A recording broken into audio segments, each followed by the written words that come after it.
আজি ৰাতিপুৱাতে ওলালোগৈ মই ডিগবৈ ক্লাবত, কিয়নো আজি ডিগবৈ ক্লাবৰ পৰা মাৰ্ঘেৰিটা ৰংগমঞ্চলৈকে মাৰাথন দৌৰ আৰম্ভ হ'ব। শ্ৰীমন্ত শংকৰদেৱ সংঘৰ কেন্দ্ৰীয় সেৱা বাহিনীৰ উদ্যোগত আৰু মাৰ্ঘেৰিটা জিলা শাখাৰ আতিথ্যত এই মাৰাথন দৌৰৰ প্ৰতিযোগিতা আয়োজন কৰা হৈছে। সকলো প্ৰতিযোগীয়ে নিজৰ নিজৰ নামসমূহ পঞ্জীয়ন কৰাৰ লগতে নিজৰ যি ক্ৰমিক নম্বৰ সেই নম্বৰসমূহ লৈ নিজৰ স্থানত গৈ খুব সুন্দৰকৈ শাৰী পাতিছিল।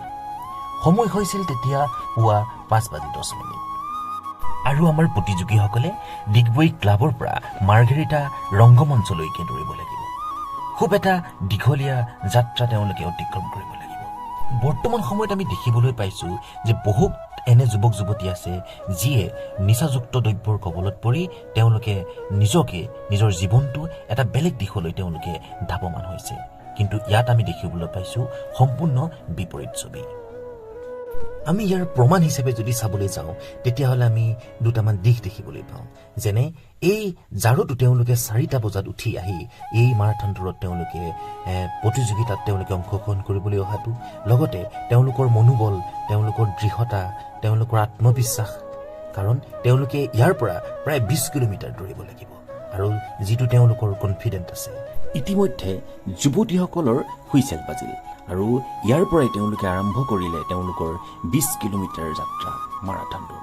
আৰু খন্তেকমানৰ পাছতেই আমাৰ যুৱকসকলৰো হুইচেল পৰিব আৰু তেওঁলোকেও তেওঁলোকৰ যি দৌৰ সেই দৌৰ আৰম্ভ কৰিব।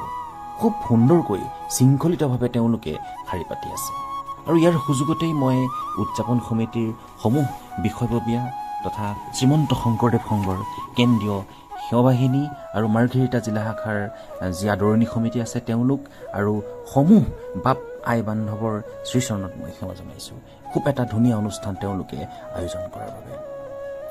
আৰু এনেধৰণেই প্ৰায় 150ৰো অধিক যুৱক যুৱতীৰ মাজত আৰম্ভ হৈছিল মাৰাথন দৌৰ আৰু এই অভাজনক খেল নিৰীক্ষক হিচাপে এটা দায়িত্ব অৰ্পণ কৰিছিল। আৰু সেইবাবে হাতত বহী আৰু কলম লৈ বাইকত উঠি খুব সুন্দৰকৈ খেলখন নিৰীক্ষণ কৰিছিলোঁ। কিছু কিছু প্ৰতিযোগীয়ে 6-7 কিলোমিটাৰমান দৌৰাৰ পাছতে তেওঁলোক ভাগৰি পৰিছিল, যদিও তেওঁলোক কিন্তু থমকি ৰোৱা নাছিল। পুনৰ সেই একে উদ্যমেৰে তেওঁলোক আগবাঢ়িছিল। এই কণমানিজনলৈ মন কৰকচোন, এই প্ৰায় 12 কিলোমিটাৰমান দৌৰাৰ পাছতো ভাগৰি ৰোৱা নাই, থমকি ৰোৱা নাই। আৰু এনেধৰণেই সকলোৱে গৈ গৈ গৈ মাৰ্ঘেৰিটাৰ ৰংগমঞ্চৰ সন্মুখ পাইছিলগৈ আৰু এনেধৰণেই আজিৰ অনুষ্ঠানটো খুব সুন্দৰভাৱে সফল ৰূপায়ণ হৈছিল। অৱশেষত সকলোৰ শ্ৰীচৰণতে মই সেৱা জনাই আজিৰ ভিডিঅ'টো মই ইয়াতে সামৰিব বিচাৰিছোঁ। গতিকে ভালে থাকক, সুস্থ থাকক। জয় গুৰু শংকৰ।